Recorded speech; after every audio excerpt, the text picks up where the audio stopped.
Hi guys, simple process లో తోటకూర పెసరపప్పు కర్రీ ఎలా చేసుకోవాలో చూద్దాం. ముందుగా అయితే స్టవ్ ఆన్ చేసుకుని ప్యాన్ పెట్టుకుని 3 టేబుల్ స్పూన్స్ వరకు ఆయిల్ అయితే వేసుకోండి. ఆయిల్ అనేది లైట్ గా హీట్ అయ్యాక దంచి పెట్టుకుని వెల్లుల్లి, ఆవాలు, ఎండుమిర్చిని అయితే వేసుకోండి. తాలింపు అనేది బాగా వేగిన తర్వాత మనం ముందుగానే 1-2 సార్లు శుభ్రంగా కడుక్కుని తోటకూరను కూడా వేసుకోండి. తోటకూరలో కొంచెం ఎక్కువగానే డస్ట్ అనేది ఉంటుంది. ఒక 3-4 టైమ్స్ అయితే బాగా ఉప్పు వేసి కడగండి. ఇప్పుడైతే తోటకూర వేసుకున్నాం కదా, వేసుకున్న తర్వాత తగినంత ఉప్పు, పసుపును కూడా వేసుకోండి. వేసుకున్న తర్వాత ఒక 5 మినిట్స్ అదే విధంగా ఉంచితే చూసారా తోటకూర అయితే ఎంత దగ్గర పడిందో. ఇప్పుడైతే ఇందులో పెసరపప్పును కూడా వేసుకోండి. వేసుకున్న తర్వాత కొంచెం కరివేపాకును కూడా వేసుకోండి. వేసుకున్న తర్వాత బాగా కలుపుకోండి. కలుపుకున్న తర్వాత తగినంత కారం, కొంచెం కర్రీ మసాలా కూడా వేసుకోండి.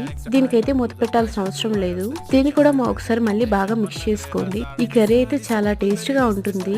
నేను ఎప్పుడు తోటకూర చేసినా సరే ఇలాగే చేస్తూ ఉంటాను. మీరు కూడా ఒకసారి తప్పకుండా ట్రై చేయండి. మీకు కూడా ఎలా వచ్చిందో కూడా కమెంట్ చేయండి. ఇది కనుక మన ఛానల్ ఫస్ట్ టైం చూస్తున్నట్టయితే ప్లీజ్ సబ్స్క్రైబ్ చేసుకోండి. Thank you so much watching and please like, share and subscribe. Thank